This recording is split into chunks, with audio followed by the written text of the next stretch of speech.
वक्त यहाँ? युवराज सुहानी से नजरें हटाकर रोहित की तरफ देखकर कहता है, यही तो मैं भी पूछना चाहता हूँ, तुम दोनों इस वक्त यहाँ? युवराज को इस वक्त सुहानी को किसी और के साथ देखकर बहुत गुस्सा आ रहा था। युवराज सुहानी की आंखों में देखते हुए कहता है, इस वक्त अपने हॉस्टल से बाहर इस लड़के के साथ तुम क्या कर रही हो? युवराज की आंखों में गुस्सा देखकर सुहानी डर गई थी। वो हकलाते हुए कहती है, "अ, वो यहाँ मैं।" सुहानी इतना ही कह पाई थी, तभी युवराज सुहानी का हाथ पकड़कर अपनी कार की तरफ बढ़ जाता है। वो कार की फ्रंट सीट का दरवाजा खोलकर सुहानी को बैठा देता है। युवराज को ऐसा करते देख रोहित हैरान रह जाता है। युवराज गुस्से में रोहित को देखकर कहता है, कार में बैठो। रोहित भी डरते हुए युवराज की कार में बैठ जाता है। इसके बाद युवराज फुल स्पीड में कार आगे बढ़ा देता है। सुहानी को इस वक्त युवराज से बहुत डर लग रहा था। वो बीच बीच में तिरछी नजरों से युवराज को देख रही थी, जो बिल्कुल खामोशी से ड्राइव कर रहा था। युवराज रोहित को हॉस्टल ड्रॉप करके सुहानी के हॉस्टल की तरफ बढ़ जाता है। गर्ल्स हॉस्टल पहुंचकर वो कार रोक देता है। कार रुकते ही सुहानी बिना कुछ कहे कार से बाहर जाने लगती है। जैसे ही सुहानी कार से बाहर निकलती है, युवराज भी बाहर आकर सुहानी के सामने आ जाता है और गुस्से में उसे घूरते हुए कहता है, अगर फिर कभी तुम इतनी रात को हॉस्टल से बाहर दिखी तो अगले दिन से कॉलेज मत आना। सुहानी खामोशी से वहां खड़ी रहती है। युवराज गुस्से में कहता है, अंदर जाओ। सुहानी युवराज से कुछ नहीं कह पाती और खामोशी से हॉस्टल के अंदर चली जाती है। सुहानी जैसे ही हॉस्टल में एंटर करती है तो वो देखती है कि हॉस्टल वार्डन रिसेप्शन के पास खड़ी थी। वो काफी गुस्से में लग रही थी। वार्डन चिल्लाते हुए कहती है, सुहानी शर्मा, इस वक्त हॉस्टल से बाहर लड़के के साथ घूमते हुए तुम्हें शर्म नहीं आती? वार्डन की आवाज इतनी तेज थी कि हॉस्टल की कई लड़कियां जाग जाती हैं और कुछ रिसेप्शन के पास आ जाती हैं। वो आवाजें सुनकर निशा की नींद खुल जाती है। सुहानी को उस बेड पर ना पाकर निशा भी भागती हुई रिसेप्शन के पास पहुंचती है। वो देखती है वहां वार्डन सुहानी को बुरी तरह से डांट रही थी और सुहानी चुपचाप वार्डन की डांट सुन रही थी। निशा सुहानी को वार्डन से बचाने के लिए बीच में आती है और कहती है, क्या हुआ मैम?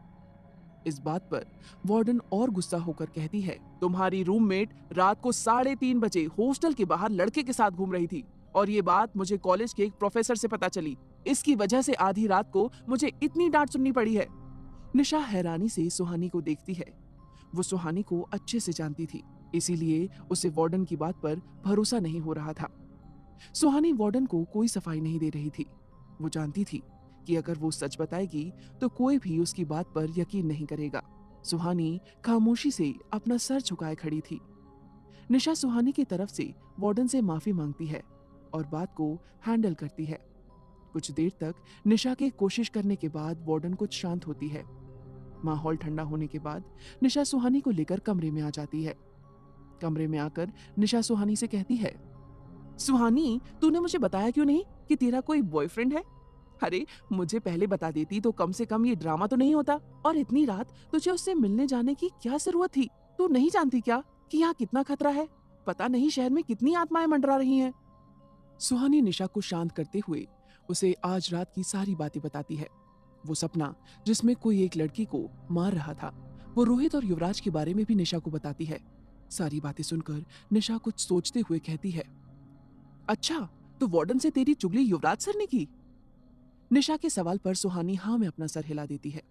निशा चिढ़ते हुए कहती है, यार, तू जहां भी जाती है ये युवराज सर बेताल बनकर वहां कैसे पहुंच जाते हैं? और इतनी रात को वो कार लेकर शहर में क्यों घूम रहे थे? सुहानी निशा के सवाल का कोई जवाब नहीं देती। इस वक्त उसके दिमाग में युवराज की कई बातें चल रही थी। सुहानी अपने मन में कहती है, युवराज सर कितने गुस्से में थे, कहीं वो मुझे और रोहित को गलत तो नहीं समझ रहे थे। अगले दिन संडे था और आज निशा और सुहानी को रोहित से मिलने जाना था। सुहानी और निशा हॉस्टल से बाहर जा रहे थे।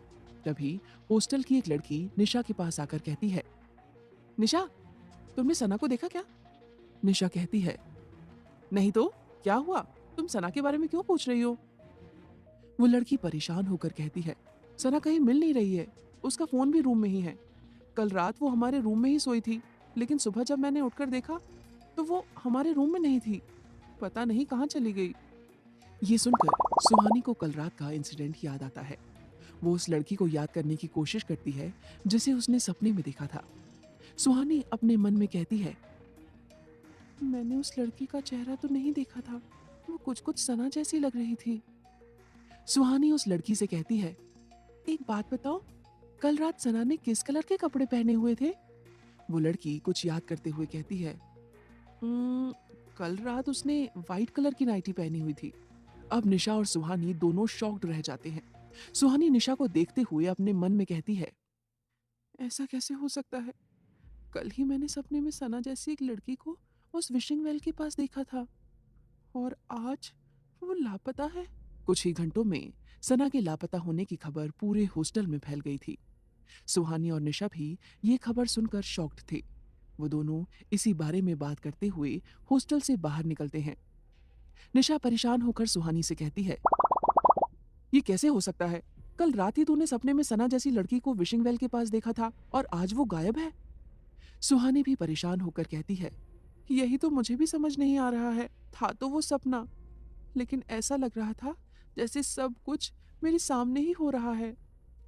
निशा डर और हैरानी से सुहानी को देखते हुए कहती है, अगर वो लड़की सना ही थी तो क्या सना भी मर चुकी है? निशा के इस सवाल से सुहानी और भी ज्यादा परेशान हो जाती है। उसे कुछ समझ नहीं आ रहा था कि वो क्या बोले। सुहानी कहती है, मुझे डर है कि ऐसा ही हुआ है। सुहानी के इस जवाब से दोनों के बीच खामोशी छा जाती है। कुछ देर बाद सुहानी को एहसास होता है कि हॉस्टल की लड़कियां उसे अजीब सी नजरों से देख रही हैं। सुहानी को समझ नहीं आता कि आज लड़कियां इतना अजीब क्यों बिहेव कर रही हैं। तभी एक लड़की सुहानी के पास आकर उसे छेड़ते हुए कहती है, क्या बात है सुहानी, तुम तो यहाँ सबसे आगे निकली। रात को किस लड़के के साथ बाहर थी? और ये सब कितने दिनों से चल रहा है? उस लड़की से अपने बारे में ऐसी बातें सुनकर सुहानी को गुस्सा आ जाता है और गुस्से से उसका चेहरा लाल हो जाता है। इससे पहले सुहानी उस लड़की को जवाब दे पाती, निशा उसे डांटते हुए कहती है, संजना, तुम अपने काम से काम रखो और अपना मुंह बंद रखो। ज्यादा मुंह खोला ना तो तुम्हारे घर में बता दूंगी कि घर जाने के नाम पर कहाँ और किसके साथ जाती हो। निशा की धमकी सुनकर वो लड़की डर जाती है और बिना कुछ कहे वहां से चली जाती है। निशा सुहानी को समझाते हुए कहती है, सुहानी, तू इनके बारे में मत सोच, ये लोग तो कुछ भी कहते रहते हैं। सुहानी उदास होकर बस हाँ में अपना सिर हिला देती है और निशा के साथ रोहित से मिलने के लिए निकल जाती है। रोहित और विवेक एक ही हॉस्टल में रहते थे। आज कॉलेज के गार्डन में सुहानी, निशा और विवेक रोहित से मिलने वाले थे। सुहानी और निशा कॉलेज पहुंचकर गार्डन की तरफ जाती हैं। थोड़ा नजदीक जाने पर उन्हें गार्डन में सिर्फ विवेक दिखाई देता है, रोहित नहीं। विवेक के पास पहुंचकर निशा उससे कहती है, ये रोहित कहाँ है? विवेक निशा के सवाल का जवाब देते हुए कहता है, आज सुबह ही वो अपने घर चला गया। ये सुनकर निशा और सुहानी हैरानी से उसे देखने लगते हैं। विवेक अपना मुंह बनाकर उससे कहता है, तुम दोनों मुझे ऐसे क्यों देख रही हो? आज सुबह जब मैं रोहित से मिलने उसके रूम में गया तो वो हड़बड़ी में अपना सामान पैक कर रहा था। जब मैंने उससे पूछा कि वो कहाँ जा रहा है तो उसने कहा घर में एक इमरजेंसी आ गई है और वो चला गया। रोहित का अचानक से चले जाना सुहानी को कुछ ठीक नहीं लग रहा था। कल तक तो रोहित अपने इन्वेस्टिगेशन के लिए सुहानी की मदद चाहता था और आज वो बिना कुछ कहे अपने घर चला गया। ये बात सुहानी को परेशान कर रही थी। उसे शक हो रहा था कि जरूर कुछ तो गलत है। आज कॉलेज की छुट्टी थी, लेकिन कुछ स्टूडेंट्स अपने असाइनमेंट के काम से कॉलेज आए हुए थे। निशा, विवेक और सुहानी गार्डन में खड़े बातें कर रहे थे। तभी सुहानी नोटिस करती है कि पास खड़े हुए कुछ लड़के सुहानी की तरफ देखकर उसी तरह हंस रहे हैं जैसे हॉस्टल की लड़कियां हंस रही थीं। सुहानी और निशा को समझ नहीं आ रहा था कि अब ये लड़के इतना अजीब क्यों बिहेव कर रहे हैं। तभी विवेक थोड़ा एम्बेरस होकर कहता है, कल रात तुम किसी लड़के के साथ हॉस्टल से बाहर थी। ये बात किसी ने बॉयज हॉस्टल में भी फैला दी है। अब निशा बहुत गुस्सा हो जाती है और कहती है, ये सब युवराज सर की वजह से हुआ है। उन्हें क्या जरूरत थी चुगलखोर आंटी बनने की? विवेक को भी निशा की बात बिल्कुल सही लग रही थी। सुहानी को इससे बहुत एम्बेरस फील हो रहा था। इस वक्त वो बस कॉलेज से चले जाना चाहती थी। तभी एक लड़का सुहानी के पास से गुजरते हुए कहता है, कैसी कैसी लड़कियां आ गई हैं कॉलेज में, इनके लिए तो दिन भी कम पड़ जाते हैं। ये सुनकर निशा का खून खौल जाता है। वो इस लड़के को पीटने के लिए उसकी तरफ बढ़ती है। सुहानी और विवेक उसे बड़ी मुश्किल से रोक पाते हैं। सुहानी अब बहुत दुखी हो गई थी। वो तीनों लाइब्रेरी की तरफ बढ़ जाते हैं। वो लड़का जो अभी अभी सुहानी पर कमेंट्स पास कर रहा था, अपने दो दोस्तों के पास जाकर सुहानी का मजाक उड़ाने लगता है। वो लड़का कहता है, यार मैं पिछले कई महीने से सुहानी पर ट्राई मार रहा था, लेकिन ये तो किसी और के साथ ही निकल गई। दूसरा लड़का कहता है, ट्राई तो मैंने भी किया था, क्या करे, लड़की है ही इतनी कमाल की। इसके पीछे तो कॉलेज के कई लड़के लगे थे, लेकिन पता नहीं किसकी लॉटरी लग गई। पहला लड़का कहता है, लॉटरी तो लगी है भाई, लड़की आधी रात को हॉस्टल से चुपचाप निकलकर उससे मिलने जो जाती है। वहां खड़े सभी लोग जोर जोर से हंसने लगते हैं। वो लड़के वहीं खड़े हंस ही रहे थे, तभी अचानक से सभी की हंसी बंद हो जाती है और उनके चेहरे का रंग उड़ जाता है। उनके सामने युवराज खड़ा उन्हें देख रहा था। युवराज के चेहरे पर कोई भाव नहीं थे, लेकिन उसकी खतरनाक आंखें सभी को डराने के लिए काफी थीं। युवराज चलकर उस लड़के के पास जाता है जिसने अभी अभी सुहानी पर कमेंट किया था। युवराज को अपने पास आते देख डर से उस लड़के के हाथ पैर कांपने लगते हैं। युवराज उस लड़के के कंधे पर अपना भारी हाथ रखकर कहता है, तुम कुछ कह रहे थे? वो लड़का हकलाते हुए कहता है, नहीं सर, मैं कुछ। इससे आगे उसके मुंह से आवाज ही नहीं निकलती। युवराज उस लड़के को गुस्से से घूरते हुए कहता है, जरूरत से ज्यादा बात करने वाले लोग मुझे पसंद नहीं, और तुम अच्छे से जानते हो जो मुझे पसंद नहीं होता उसके साथ मैं क्या करता हूँ। युवराज का गुस्सा देखकर उस लड़के की हालत खराब हो गई थी। वो अपनी आंखों में डर लिए युवराज को देख रहा था। क्या वो लड़का युवराज के गुस्से का शिकार हो जाएगा? क्यों हर बार युवराज सुहानी को बचाने पहुंच जाता है? ये इत्तेफाक है या कुछ और? जानने के लिए सुनते रहिए ये कहानी। अब तक वो लड़का पसीने से लथपथ हो चुका था। वो अपना सर हाँ में हिलाते हुए युवराज से कहता है, ये सर। युवराज एक नजर वहां खड़े सभी लड़कों को देखकर वहां से चला जाता है। युवराज की वो एक नजर ही सभी लड़कों की हालत खराब करने के लिए काफी थी। वो समझ गए थे कि अब अगर उन्होंने किसी भी लड़की के बारे में कुछ भी गलत कहा तो उन्हें इस दुनिया में कोई भी नहीं बचा पाएगा। सुहानी, निशा और विवेक को लाइब्रेरी में पढ़ाई करते हुए शाम हो जाती है। सुहानी और विवेक पूरे कंसंट्रेशन के साथ पढ़ाई कर रहे थे, लेकिन निशा उन दोनों के साथ बैठकर बोर हो रही थी। उसने कई बार वहां से बहाना बनाकर भागने की कोशिश की, लेकिन विवेक ने उसे वहां से जाने नहीं दिया। कुछ देर बाद सुहानी और विवेक की पढ़ाई पूरी हो जाती है। वो तीनों गेट के पास पहुंचे ही थे, तभी सुहानी की नजर युवराज पर जाती है, जो उससे कुछ दूर खड़ा किसी से बात कर रहा था। उसे देखकर सुहानी निशा और विवेक से कहती है, तुम दोनों यहीं रुको, मैं अभी आती हूँ। मैं भी साथ आती हूँ। निशा कहती है, नहीं, अभी नहीं। सुहानी जवाब देती है। ये कहकर सुहानी युवराज की तरफ बढ़ जाती है। निशा भी सुहानी के पीछे जाती है, लेकिन विवेक उसे रोक लेता है। युवराज वहां किसी आदमी से बात कर रहा था। युवराज के पास पहुंचकर सुहानी उसका हाथ पकड़ती है और एक झटके में उसे अपनी तरफ घुमाकर उसे गुस्से से देखने लगती है। युवराज एक्सप्रेशनलेस होकर सुहानी को देखता है, जैसे उसे सुहानी से कोई फर्क ही ना पड़ रहा हो। सुहानी युवराज पर बरसते हुए कहती है, मिस्टर युवराज दीवान, आप समझते क्या हो खुद को? बिना कुछ जाने समझे वार्डन से आपने क्या क्या कह दिया। आपकी वजह से यहाँ सब मेरे बारे में कैसी कैसी बातें कर रहे हैं। युवराज सुहानी की बात बिल्कुल शांत होकर सुनता है। सुहानी की बात पूरी होते ही युवराज उसे इग्नोर करते हुए फिर से उस आदमी से बात करने लगता है, जो आदमी इस वक्त युवराज से बात कर रहा था। वो आदमी हैरानी से ये सब देख रहा था। आज पहली बार उसने किसी को युवराज दीवान के साथ ऐसी बदतमीजी करते देखा था। युवराज की इस हरकत से सुहानी का गुस्सा और भी बढ़ जाता है। वो फिर से युवराज की कलाई पकड़कर उसे अपनी तरफ करने की कोशिश करती है, लेकिन तभी सुहानी की चीख निकल जाती है और वो अपना हाथ पीछे लेती है। युवराज भी बिल्कुल ऐसा ही करता है। अब उसके चेहरे पर थोड़ा डर दिखने लगा था। युवराज की कलाई को छूने पर सुहानी का हाथ जल गया था। सुहानी हैरान थी, लेकिन युवराज सुहानी के हाथ को देख रहा था, जिसमें अब छाले पड़ गए थे। सुहानी घबराकर वहां से चली जाती है। युवराज सुहानी का गुस्सा अच्छे से समझ रहा था। वो नहीं चाहता था कि कॉलेज में उसका मजाक बने और लोग सुहानी के कैरेक्टर पर उंगली उठाएं। लेकिन पता नहीं क्यों जब उसने कल रात सुहानी को किसी और के साथ देखा तो उसे बहुत गुस्सा आया और गुस्से में ही उसने वार्डन को कॉल कर दिया। युवराज को एहसास था कि उसे ऐसा नहीं करना चाहिए था, लेकिन अब बहुत देर हो चुकी थी। उसे अभी ये नहीं पता था कि गुस्से में लिया गया उसका ये फैसला सुहानी के लिए एक नई मुसीबत खड़ी करने वाला है। एक ऐसी मुसीबत जो हॉस्टल में उसका इंतजार कर रही थी। सुहानी विवेक और निशा के साथ कॉलेज से बाहर निकल जाती है। विवेक सुहानी को समझाते हुए कहता है, सुहानी तुम युवराज सर से मत उलझो। टेक्निकली वो हमारे प्रोफेसर नहीं है, ये सिर्फ उनकी हॉबी है। युवराज सर दीवान एम्पायर के इकलौते वारिस हैं और सच कहूं तो इस वक्त पूरा दीवान एम्पायर वही चला रहे हैं। हम उनकी दुश्मनी अफोर्ड नहीं कर सकते।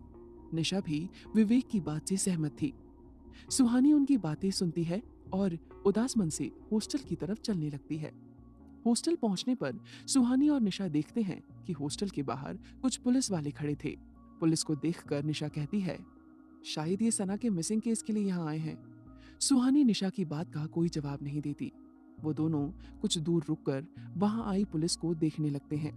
तभी एक पुलिस इंस्पेक्टर सुहानी की तरफ आकर उससे कहता है, मिस सुहानी शर्मा, आपको हमारे साथ पुलिस स्टेशन चलना होगा।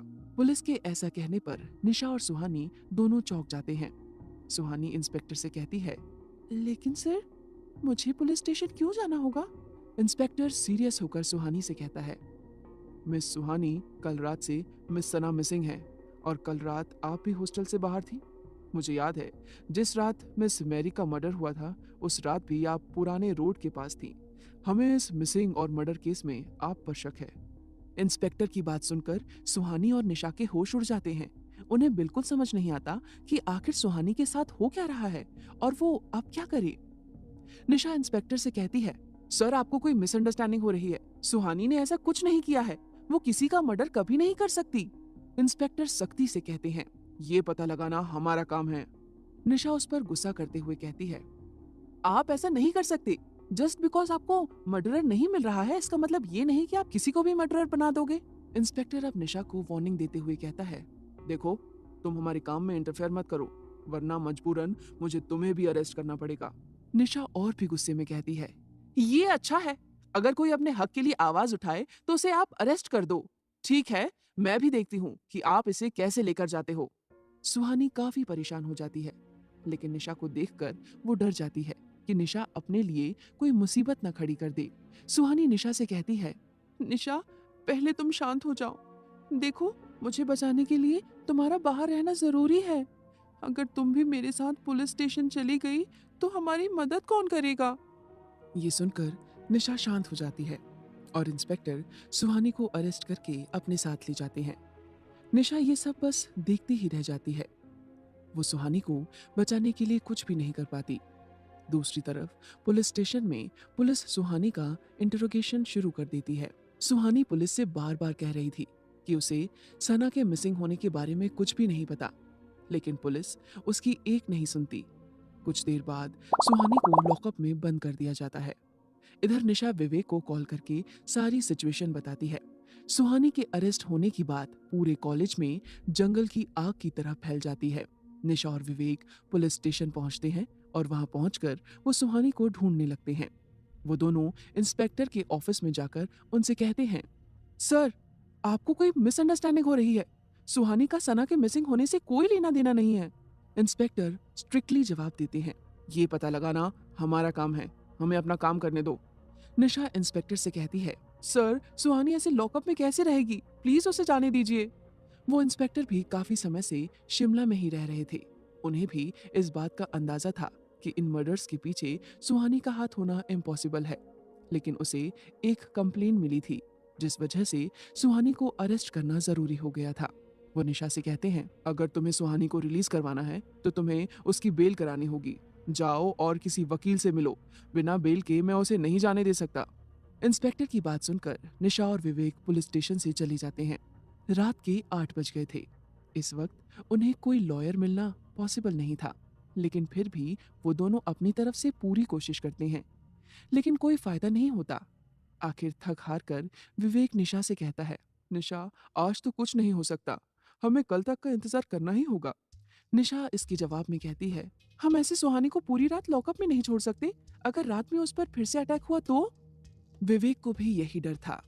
रात हो चुकी थी। युवराज अपने ऑफिस के मीटिंग हॉल में बैठा था। उस मीटिंग हॉल का माहौल काफी गर्म था। युवराज के वहां होने से सभी की हालत बहुत खराब थी। सभी एक प्रोजेक्ट के बारे में अपना ओपिनियन दे रहे थे, जिसे युवराज बहुत ध्यान से सुन रहा था। तभी युवराज का फोन बजता है। युवराज मीटिंग में होने की वजह से वो कॉल इग्नोर कर देता है। कुछ ही देर में फिर से फोन बजता है। ये देखकर युवराज के चेहरे के एक्सप्रेशन और भी सीरियस हो जाते हैं। युवराज फोन उठाकर कहता है, हम्म। सामने से एक आदमी की आवाज आती है, मिस्टर दीवान, सुहानी शर्मा को पुलिस ने अरेस्ट कर लिया है। उस आदमी की बात सुनते ही युवराज का चेहरा गुस्से से लाल हो जाता है और वो मीटिंग को बीच में ही छोड़कर वहां से चला जाता है। आज की रात सुहानी की जिंदगी की सबसे बुरी रात थी। पुलिस स्टेशन में पुलिस ने सुहानी को बहुत परेशान किया था। लॉकअप में बंद सुहानी कई घंटों से रो रही थी। उसके दिमाग में बस एक ही बात चल रही थी कि कहीं उसके मम्मी पापा को उसके अरेस्ट होने के बारे में पता चल गया तो क्या होगा। बार बार यही ख्याल उसे परेशान कर रहा है। लॉकअप के अंदर सुहानी बिल्कुल अकेली थी। पुलिस स्टेशन में सिर्फ 4 कांस्टेबल थे। बाकी सब अपनी ड्यूटी करके घर जा चुके थे। सुहानी लॉकअप के एक कोने में बैठी रो रही थी। तभी एक लेडी कांस्टेबल लॉकअप के अंदर आती है और खाने की थाली सुहानी के सामने रखकर कड़क आवाज में कहती है, ले लड़की, खाना खा ले। ये कहकर वो लॉकअप से बाहर चली जाती है। सुहानी उस थाली को देखती भी नहीं। उसे इस वक्त अपनी हालत पर रोना और उसकी इस हालत के लिए जिम्मेदार युवराज पर गुस्सा आ रहा था। तभी उसे 2 लोगों के बहस करने की आवाज सुनाई देती है। वो आवाज सुनकर सुहानी का ध्यान उस तरफ जाता है। वो आवाजें लॉकअप के बाहर से आ रही थीं। सुहानी उधर देखने के लिए अपना सर उठाती है। वो देखती है कि एक कांस्टेबल किसी लड़के का कॉलर पकड़कर उसे खींचते हुए पुलिस स्टेशन में लेकर आता है और चिल्लाते हुए अपने कलीग से कहता है, लॉकअप का दरवाजा खोल। दूसरा कांस्टेबल कहता है, क्यों? पहला कांस्टेबल कहता है, तुझे दिखाई नहीं देता क्या? मुझे इस लड़के को अंदर डालना है। दूसरा कांस्टेबल कहता है, अरे तू इसे अंदर नहीं डाल सकता। लॉकअप में पहले से एक लड़की है और इस लड़के ने किया क्या है? पहला कांस्टेबल उस लड़के को गुस्से से घूरते हुए कहता है, ये लड़का अपनी कार से 2 लोगों का एक्सीडेंट करके भाग रहा था। अरे बड़ी मुश्किल से मैंने इसे पकड़ा है। मैं इसे इतनी आसानी से नहीं जाने दूंगा। ये कहते हुए कांस्टेबल उस लड़के का कॉलर पकड़कर उसे लॉकअप की तरफ ले जाता है। वो लड़का उस कांस्टेबल को धमकी देते हुए कहता है, तुम्हारी हिम्मत कैसे हुई मुझे अरेस्ट करने की? क्या तुम जानते नहीं मैं कौन हूँ? रात का वक्त था और पुलिस स्टेशन में ज्यादा रोशनी नहीं थी, जिस वजह से उस लड़के का चेहरा ठीक से नहीं दिख रहा था। कांस्टेबल लॉकअप खोलकर उस लड़के को अंदर धकेलते हुए कहता है, बहुत देखे हैं तेरे जैसे अमीर बाप की बिगड़ी औलाद। 2 दिन लॉकअप में रहेगा तो तेरी सारी गर्मी निकल जाएगी। ये कहकर कांस्टेबल लॉकअप बंद कर देता है और अपनी डेस्क के पास जाकर बैठ जाता है। वो लड़का गुस्से से लॉकअप के गेट को जोर से मारते हुए कहता है, तुझे इसकी बहुत बड़ी कीमत चुकानी पड़ेगी। सुहानी पहले से ही काफी डरी हुई थी और इस तरह से एक लड़के के लॉकअप में आ जाने से वो और भी ज्यादा घबरा जाती है। सुहानी अपने मन में कहती है, क्या मुझे पूरी रात यही इस गुंडे के साथ रहना होगा? ये सोचते हुए सुहानी एक नजर उस लड़के को देखती है। तभी वो लड़का सुहानी की तरफ मुड़ता है। जब सुहानी उस लड़के का चेहरा देखती है तो उसके होश उड़ जाते हैं। वो लड़का और कोई नहीं बल्कि युवराज दीवान था। सुहानी को समझ नहीं आता कि युवराज लॉकअप में क्या कर रहा है। युवराज फिर से पीछे मुड़कर उस कांस्टेबल को देखता है और अब उसके चेहरे में गुस्से की जगह हल्की मुस्कान थी। कांस्टेबल भी युवराज को देखकर मुस्कुरा रहा था। आखिर क्या है युवराज के लॉकअप में आने की वजह? क्या ये वजह सिर्फ सुहानी है या है कोई और बात? जानने के लिए सुनते रहिए ये कहानी।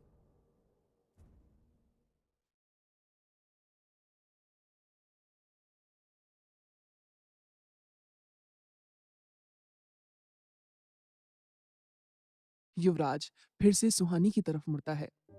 सुहानी एक कोने में बैठी थी। रो रो कर उसकी आंखें सूज गई थीं। युवराज को सुहानी की ये हालत देखकर बहुत बुरा लग रहा था और उससे भी ज्यादा उसे खुद पर गुस्सा आ रहा था, क्योंकि सुहानी की इस हालत का जिम्मेदार वो खुद था। युवराज नहीं जानता था कि उसने गुस्से में जो हरकत की थी, उससे सुहानी इतनी बड़ी मुसीबत में पड़ जाएगी। वैसे तो सुहानी युवराज से बहुत गुस्सा थी, लेकिन युवराज के साथ होने पर अब उसे सेफ फील हो रहा था। वो युवराज से अपनी नजरें हटाकर उसी कोने में खामोशी से बैठी रहती है। युवराज भी सुहानी से थोड़ी दूरी पर बैठ जाता है। कुछ देर बाद जो कांस्टेबल युवराज को अरेस्ट करके लाया था, वो लॉकअप के पास आता है और युवराज के हाथ में एक पार्सल दे देता है। युवराज वो पार्सल लेकर सुहानी के पास आता है और वहीं बैठ जाता है। सुहानी उसे गुस्से और हैरानी से देखने लगती है। युवराज बिना कुछ कहे वो पार्सल खोलना शुरू कर देता है। सुहानी नहीं जानती थी कि युवराज कर क्या रहा है। जब युवराज वो पार्सल पूरा खोल लेता है, उसमें खाना था। युवराज खाना सुहानी की तरफ बढ़ाकर कहता है, खाना खा लो। सुहानी गुस्से से अपनी नजरें फेर लेती है। युवराज को सुहानी के इसी रिएक्शन की उम्मीद थी, लेकिन वो जानता था कि इस बार गलती उसकी है। युवराज के कुछ पल के गुस्से की वजह से सुहानी लॉकअप तक पहुंच गई थी और पूरी रात उसे लॉकअप में ही गुजारना था। युवराज जानता था कि वो साया सुहानी के पीछे पड़ा है और लॉकअप में वो फिर से सुहानी को मारने की कोशिश कर सकता था। इसीलिए युवराज वहां आ गया था। युवराज स्पून में खाना लेकर सुहानी की तरफ बढ़ाते हुए कहता है, आई सेड खाना खा लो। सुहानी गुस्से में कहती है, मुझे नहीं खाना। सुहानी का ये एटीट्यूड देखकर भी युवराज शांत ही रहता है। युवराज कहता है, मैंने कहा ना, तुम। युवराज इतना ही कह पाया था कि सुहानी उस पर बरसते हुए कहती है, आपको अचानक से मेरी इतनी फिक्र क्यों हो रही है? ये जो भी मेरे साथ हो रहा है वो आपकी वजह से ही है और अब मुझे सिंपैथी दिखाने आ गए। युवराज गहरी सांस लेता है और कहता है, हाँ, देखो, मैं जानता हूँ कि जो भी हुआ है वो मेरी वजह से हुआ है, इसीलिए मैं यहाँ हूँ। मेरी वजह से तुम्हें पहले ही बहुत प्रॉब्लम फेस करनी पड़ रही है, इसीलिए मैं तुम्हारी हेल्प करना चाहता हूँ। सुहानी कहती है, ठीक है, अगर आप मेरी हेल्प करना चाहते हैं तो प्लीज अभी यहाँ से चले जाओ। युवराज कहता है, क्या तुम सच में चाहती हो कि मैं यहाँ से चला जाऊं? सुहानी उससे अपनी नजरें फेर कर कहती है, हाँ। युवराज कहता है, सोच लो, तुम अच्छे से जानती हो कि मैं एक सेकंड में यहाँ से निकल सकता हूँ। फिर तुम्हें पूरी रात इस लॉकअप में अकेले रहना होगा। ये भी हो सकता है कि ये पुलिस वाले किसी क्रिमिनल को अरेस्ट करके यहाँ तुम्हारे साथ बंद कर दें। सुहानी अब सोच में पड़ जाती है। वो जानती थी कि युवराज बिल्कुल सही कह रहा है। सुहानी युवराज से कितना भी गुस्सा क्यों ना हो, लेकिन उसके यहाँ होने से सुहानी सेफ फील कर रही थी। युवराज कहता है, अगर 15 मिनट में तुमने ये खाना खत्म नहीं किया तो मैं यहाँ से चला जाऊंगा। सुहानी घूर कर युवराज को देखती है। एक तो उसने सुहानी को इतनी बड़ी मुसीबत में फंसा दिया था और अब उसे वार्निंग दे रहा था। युवराज जानता था कि सुहानी के पास उसकी बात मानने के अलावा और कोई रास्ता नहीं है। सुहानी को खामोश देख युवराज उससे कहता है, 15 मिनट्स, फिनिश इट। सुहानी अभी भी गुस्से में थी। वो खाने की तरफ देखती है और फिर मजबूरी में वो खाना खाने लगती है। उसके पास और कोई ऑप्शन नहीं था। अगर युवराज सच में चला जाता है तो सुहानी बड़ी मुसीबत में पड़ सकती थी। सुहानी को खाते देख युवराज थोड़ा रिलैक्स हो जाता है। युवराज चाहता तो 1 मिनट में सुहानी को लॉकअप से बाहर निकाल सकता था, लेकिन वो जानता था कि इस वक्त सुहानी नाराज थी और वो युवराज की मदद लेने के लिए तैयार नहीं होती।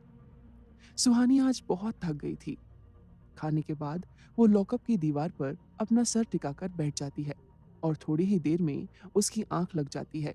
युवराज थोड़ी दूर बैठा सुहानी को ही देख रहा था।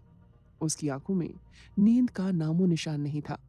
सोते हुए सुहानी का चेहरा बिल्कुल शांत था, लेकिन कुछ देर बाद सुहानी के चेहरे पर शिकन आने लगती है। आज सुहानी फिर से वही सपना देख रही थी। विशिंग वेल के पास सफेद कपड़े पहने वही लड़की खड़ी थी जिसे सुहानी ने कल रात रोड पर देखा था। अभी भी सुहानी को उसका चेहरा साफ साफ नहीं दिख रहा था। उस लड़की के सामने एक बूढ़ी औरत खड़ी थी। उस लड़की का चेहरा उस बूढ़ी औरत की तरफ ही था। वो लड़की धीरे धीरे उस बूढ़ी औरत की तरफ बढ़ती है और उनकी गर्दन पकड़कर उनका गला दबाने लगती है। वो बूढ़ी औरत उस लड़की की पकड़ में छटपटा रही थी और उनका दम घुट रहा था। कुछ ही देर में उस लड़की की उंगलियों से बड़े बड़े नुकीले नाखून निकलते हैं और उस बूढ़ी औरत की गर्दन में घुस जाते हैं। वो औरत कुछ देर तक तड़पते हुए अपना दम तोड़ देती है। ये देखते ही सुहानी की आंखें अचानक से खुल जाती हैं। आंखें खोलते ही सुहानी बेचैन हो जाती है और लंबी लंबी सांसें लेने लगती है। इस ठंड में भी सुहानी के माथे पर पसीने की बूंदें थीं। उसे देखकर साफ समझ आ रहा था कि वो बहुत डरी हुई है। युवराज, जो अभी तक सोती हुई सुहानी को देख रहा था, उसके ऐसे जागने से परेशान हो जाता है। वो फौरन सुहानी के पास जाकर उससे कहता है, क्या हुआ, तुम ठीक हो? सुहानी उस सपने से इतना डर गई थी कि उसके मुंह से आवाज तक नहीं निकल रही थी। बहुत कोशिश करने के बाद सुहानी हकलाते हुए कहती है, वो वो वो लड़की, वो विशिंग वेल, उसने मार दिया। युवराज सुहानी का हाथ अपने हाथों में थाम लेता है और कहता है, सुहानी, मेरी तरफ देखो। सुहानी युवराज की तरफ देखती है, लेकिन अभी भी वो उतनी ही बेचैन लग रही थी। युवराज आगे कहता है, एक लंबी और गहरी सांस लो।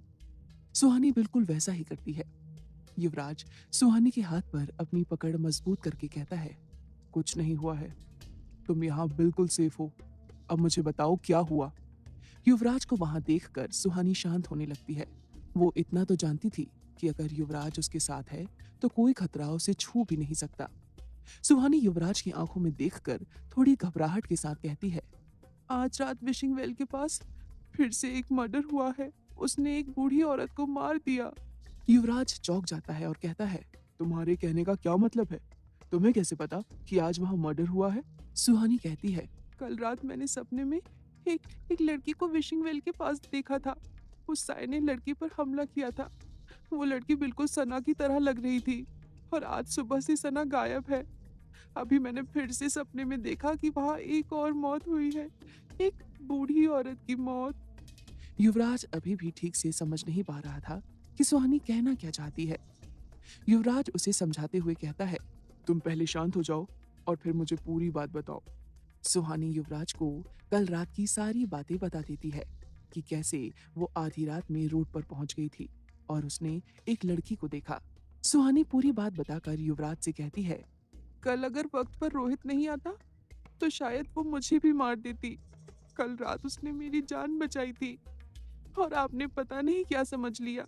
आपकी वजह से पूरे कॉलेज के सामने मेरा मजाक बन गया है और मैं यहाँ लॉकअप में हूँ। अब युवराज को बहुत गिल्टी फील हो रहा था, लेकिन वो ये बात अपने चेहरे पर नहीं आने देता। युवराज आज लॉकअप में पुलिस को पैसे देकर आया था, जिससे वो सुहानी के साथ रहे और सुहानी लॉकअप में सेफ रहे। अब युवराज के मन में एक सवाल आ रहा था, क्या सच में सुहानी विशिंग वेल के पास होने वाली मौतों को देख सकती है? लेकिन ये कैसे हो सकता है? यही सोचते हुए युवराज और सुहानी की पूरी रात बिना सोए ही कट जाती है। अगली सुबह एक कांस्टेबल भागते हुए पुलिस स्टेशन में आता है। वो इंस्पेक्टर के पास आकर कहता है, सर, कल रात फिर से पुराने रोड के पास एक मर्डर हुआ है। उस कांस्टेबल की बात सुनकर वहां सभी लोग सकते में आ जाते हैं। वो सब सुहानी को देखने लगते हैं। उनमें से एक कांस्टेबल कहता है, ये लड़की तो रात भर से यही है, तो फिर कल रात वो मर्डर किसने किया? युवराज भी ये सुनकर चौंक गया था। वो अपने मन में कहता है, तो क्या सुहानी सच कह रही थी? क्या उसने वाकई ये मर्डर सपने में देखा था? युवराज ये सोच ही रहा होता है, तभी इंस्पेक्टर कांस्टेबल से कहता है, मर्डर किसका हुआ है? कांस्टेबल कहता है, सर एक बूढ़ी औरत है। ये सुनकर युवराज की हैरानी और भी ज्यादा बढ़ जाती है।